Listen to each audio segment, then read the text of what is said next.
Is there a right side to watercolor paper? Or basically, is there a side that you're supposed to paint on? I mean, it's pretty obvious what side of paper manufacturers want you to paint on when it comes to pads or blocks. Basically, whatever side is facing up in that particular product.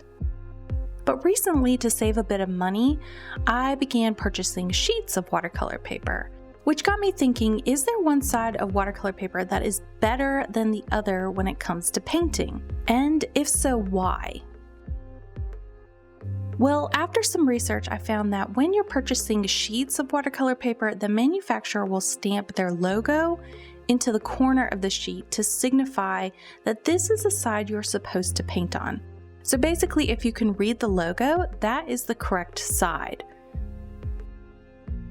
But if there is a correct side of watercolor paper, what would happen if we painted on the opposite side?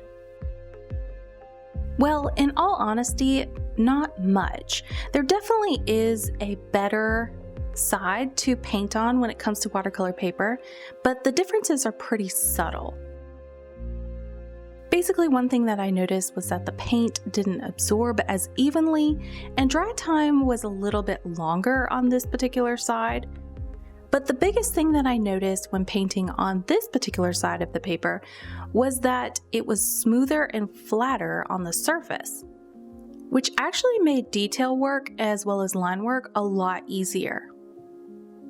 Personally, I really liked painting on this particular side, or basically the wrong side of watercolor paper, simply because it was a lot easier to do line work as well as detail work because of the smoother surface. But I really challenge you, why don't you this week maybe try painting on the quote-unquote wrong side of watercolor paper? And let me know your thoughts down in the comments below.